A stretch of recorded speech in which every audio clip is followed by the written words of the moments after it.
Énormément de startups qui vont témoigner. Bien entendu, nous avons plusieurs thèmes. Le cœur du thème, ça va être dans le domaine de la santé. Ça s'appelle le Health Tech. Nous avons rassemblé des startups et des experts du domaine. De la générosité, des talents et du cœur. C'est la sauce du jour sur studiocalita.com. Pour l'heure et comme prévu, nous avons en ligne notre premier invité. Il s'agit de Daniel Roache. Daniel Roache, bonjour. Oui, bonjour. Alors, bonjour. On est ravis de vous retrouver, Daniel. Vous êtes président de la Chambre de commerce Israël-France et vous êtes là pour nous parler de cette réunion très importante. C'est la 11e édition, on l'a dit, Transtech 2020. Alors, c'est en fait une conférence internationale sur le transfert de technologie et la coopération qui, chaque année, bien sûr, réunit des tas de start-up, des sociétés, des experts, des spécialistes de l'innovation. Quelle va être la particularité de cette nouvelle édition, Daniel ? Merci. Donc, la particularité de cette édition, ça sera un focus sur les startups. Il va y avoir énormément de startups qui vont témoigner. Bien entendu, nous avons plusieurs thèmes, mais le cœur du thème, ça va être dans le domaine de la santé. Ça s'appelle le Health Tech. Nous avons rassemblé des startups et des experts du domaine. Il y a 5 experts qui vont être là, qui vont dialoguer, présenter leur savoir-faire. Nous allons avoir également une focalisation dans le domaine du cyber. Et là, sans rentrer dans un jargon d'experts et autres, nous allons avoir une plateforme de 5 sociétés israéliennes leaders. L'ambassadeur de France en Israël, Éric Danon, va faire une intervention d'une 20 à 30 minutes. Tout est en direct et on va lui poser un certain nombre de questions. Vous savez que la France et Israël coopèrent de plus en plus dans des domaines de la sécurité, de l'intelligence. Nous allons également parler avec l'ambassadeur de la coopération dans le domaine de la santé.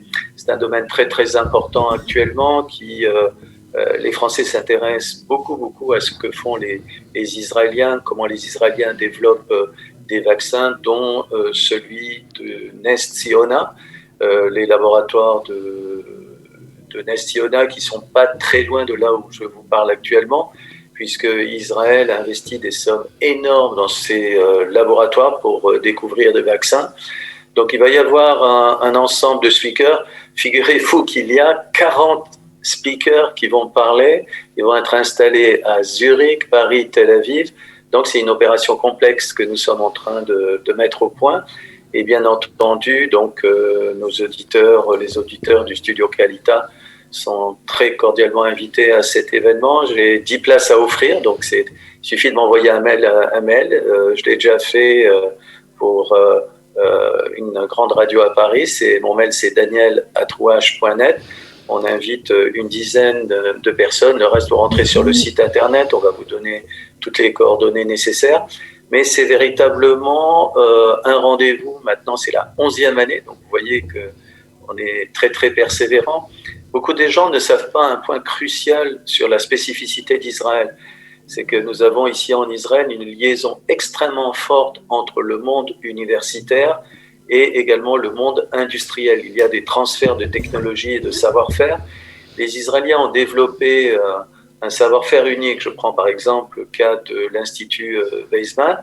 L'Institut Weizmann, quand vous rentrez à l'Institut, à gauche, vous avez un bâtiment, c'est le bâtiment du transfert de technologie. Vous avez une équipe d'experts qui va aider les scientifiques de l'Institut Weizmann à déposer des brevets, à transférer leur technologie. C'est des conseils, c'est des juristes, c'est des avocats, c'est des spécialistes en licensing, c'est des hommes d'affaires. Donc on a développé ici en Israël un véritable savoir-faire qui est absolument unique, qui permet aux grandes universités israéliennes de profiter pleinement de la recherche et surtout d'encaisser des royalties. Les montants encaissés par les Israéliens en matière de royalties, les grandes universités et autres, sont énormes. Elles sont beaucoup plus que ce qu'on peut imaginer, comme le cas de Stanford University aux États-Unis, sur la côte ouest américaine. Donc il y a des spécificités israéliennes que nous allons transmettre lors de cet événement Transtech. Alors, si j'ai bien compris, et c'est d'abord merci pour ces places que vous allez offrir à ceux qui nous écoutent. Donc, je répète, 10 places pour vous si vous êtes intéressé, si je vous suis bien, par la cybersécurité, par le health tech, par le fintech, voilà, et puis aussi par les relations que Israël et la France entretiennent. Donc, tout ça, ça peut être vraiment une occasion pour ceux qui sont dans le domaine, eh bien, de faire des rencontres. Est-ce que c'est ça le but, de faire des rencontres, de mettre en contact des hommes d'affaires, des leaders économiques pour créer des partenariats? C'est votre objectif?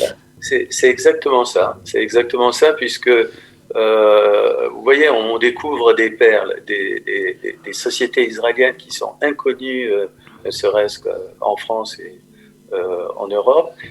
Ces sociétés-là ont développé des savoir-faire qui sont absolument uniques. L'objectif, c'est de créer des liaisons. Donc, on reçoit des mails. Déjà, je reçois, à partir du moment où le programme est paru, nous recevons beaucoup de demandes pour rentrer en contact avec telle société, telle autre. C'est ce que nous faisons. C'est le rôle d'une chambre de commerce. Cet événement est sponsorisé par également la Chambre de commerce France-Israël à Paris. Donc, ça veut dire qu'il y a 430 adhérents, également ici en Israël. Et il va y avoir des centaines de connexions. Et nous allons également produire un best-of qui va être envoyé à des milliers de personnes pour que des liaisons directes puissent être confortées. C'est un travail énorme qui est monté par une équipe. Cette équipe travaille en Zoom dans 3 pays différents. Et je vous avoue, contrairement à ce que beaucoup de gens croient, c'est beaucoup plus difficile d'organiser un webinar comme celui-là avec autant d'intervenants qu'un événement où tout le monde se rassemble physiquement sur une place. Donc c'est un peu les coulisses de l'exploit. Nous le faisons parce que malgré la crise du corona, l'industrie israélienne continue son chemin. Vous savez que les derniers résultats d'Israël sont très surprenants puisque tout le monde croyait que l'économie allait chuter, qu'il va y avoir des problèmes et autres. Nous sommes dans un contexte qui est devenu de plus en plus favorable. La chute du PNB israélien est très limitée. Il va y avoir un rebondissement de l'économie israélienne. Et c'est le high-tech israélien qui porte l'espoir d'Israël dans le futur. Vous allez voir qu'en 2021, ça va être vraiment étonnant, ces progrès qui sont faits. Daniel, juste pour donner envie et pour expliquer, parce que rien de tel que des exemples concrets, est-ce que vous pouvez par exemple nous parler de ce qui va se passer en matière de cybersécurité? Alors je sais que Beersheva est une ville tout à fait centrale en Israël dans ce programme et en tout cas dans ses plans de cybersécurité. Est-ce que vous allez en parler? Est-ce qu'il va y avoir des acteurs de la ville de Beersheva? Dites-nous-en un petit peu plus. Alors, un point d'accroche qui est très intéressant en matière de cybersécurité, c'est, vous savez, nous avons une unité en Israël qui s'appelle l'unité Shmone Mataim, 8200. Nous avons invité des experts de 8200, de cette unité qui est une unité d'élite en matière de cyber, qui vont témoigner. Nous avons une femme qui s'appelle Ariela qui va témoigner. Cette femme a écrit un livre unique sur le caractère israélien en matière de high-tech. Elle-même a créé une start-up. Elle s'appelle Inbal Arieli. Elle a l'habitude de s'exprimer en public, et ce qui est quand même assez étonnant, elle est au cœur d'un réseau de cybersécurité women, des femmes du cybersécurité, il y en a peu. Elle est au croisement de tous ces contacts. Elle a voulu témoigner devant une audience qui est principalement faite du monde francophone israélien et également en Europe. Et Inbal Arieli a un véritable savoir-faire. Voilà donc une personne qui est liée au monde du cyber. Et bien entendu, Beersheva, c'est la ville du futur dans le domaine du cyber. Quand on arrive à Beersheva maintenant, il y a une véritable station, il y a un pont qui nous amène directement vers le monde du cyber israélien. L'armée israélienne s'est délocalisée, une grande partie des grandes unités du cyber sont délocalisées à Beersheva, et nous avons donc maintenant un écosystème du cyber qui est devenu important, et il est quand même en construction. C'est pour ça qu'il ne faut pas trop exagérer. C'est pas le parc a des ambitions énormes. Il y a actuellement quelques bâtiments, quelques investisseurs qui sont venus dans ce parc, comme Intel, Checkpoint et autres. Mais nous allons en parler, surtout nous allons valoriser ce que fait Israël dans le domaine du cyber, qui est l'un des grands leaders mondiaux. Cet événement que nous organisons Transtech, qui a lieu donc le 25 novembre à partir de 15h, est un événement qui va permettre à nos auditeurs, aux gens qui vont y participer, de mieux comprendre les contours du high-tech israélien. Ok, alors il y a aussi bien sûr, bon, vous l'avez dit, il y aura plusieurs thèmes, mais quelque chose d'intéressant pour les Israéliens. On sait que la Knesset est en train de réexaminer le code des impôts, et c'est vrai que la crypto-monnaie a explosé ces dernières années, et donc il y a des choses à savoir. Vous allez vraiment rentrer dans les détails, notamment sur cette fameuse plus-value, parce que lorsqu'on achetait de la crypto-monnaie, eh bien, ça pouvait coûter cher. À ceux qui étaient détenteurs de ces fameux bitcoins ou autres. Est-ce que vous allez aborder aussi ces thèmes-là? Est-ce que vous allez rentrer là aussi dans les détails avec des experts? Oui, alors nous avons en fait 3 experts qui vont s'exprimer, dont 2. L'un vient de la société eToro, qui est l'un des grands leaders israéliens dans le secteur du bitcoin et du blockchain. Et le deuxième qui va venir, c'est mon fils Yuval, qui est le CEO d'une boîte qui s'appelle Bits of Gold. Il est le leader israélien en matière de commercialisation du Bitcoin.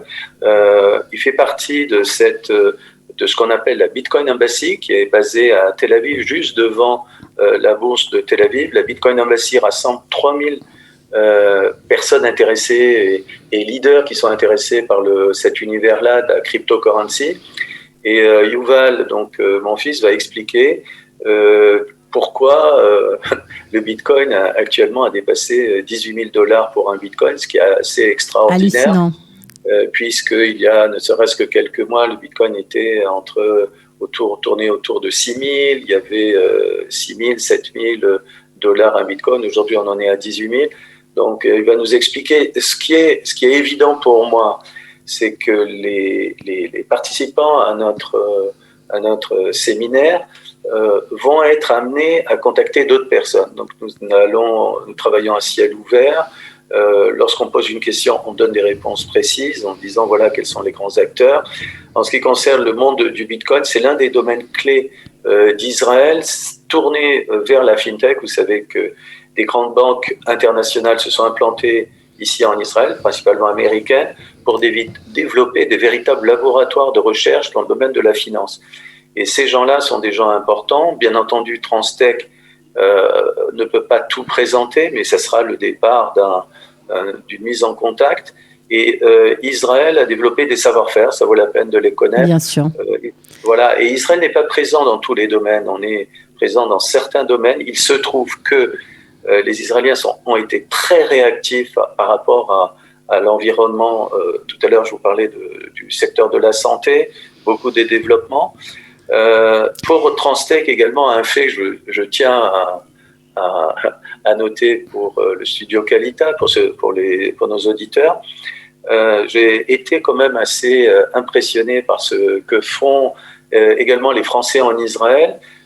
Nous avons la maison Kaiser qui est pâtissier, qui s'est implantée ici en Israël, des pains et autres. Ce que beaucoup de gens ignorent totalement, c'est que la maison Kaiser a opéré un véritable transfert de savoir-faire en Israël. C'est un transfert de connaissances avec des méthodes, des savoir-faire qui sont absolument uniques. Les patrons de Kaiser étaient présents ici en Israël, donc nous allons remettre à Johan Smadja le prix de l'ail de Jérusalem. On peut pas tout détailler parce que malheureusement le temps qui nous est imparti se termine, mais en tout cas ce qu'il faut savoir et ce qu'on va retenir bien sûr, c'est que cette 11e édition se déroulera bien sûr en virtuel sur votre site www.transtech-2020.com, mais aussi physiquement à Tel Aviv et à Paris. Donc on monte sur votre site, on aura tous les détails. On vous remercie vraiment Daniel Roache pour avoir participé à l'émission et pour nous avoir mis l'eau à la bouche de découvrir en fait tous ces savoir-faire, qu'ils soient français ou internationaux, israéliens évidemment. Merci, vous revenez quand vous voulez Daniel. Merci, avec plaisir. À très bientôt. De la générosité, des talents et du cœur, c'est la sauce du jour sur studiokalita.com.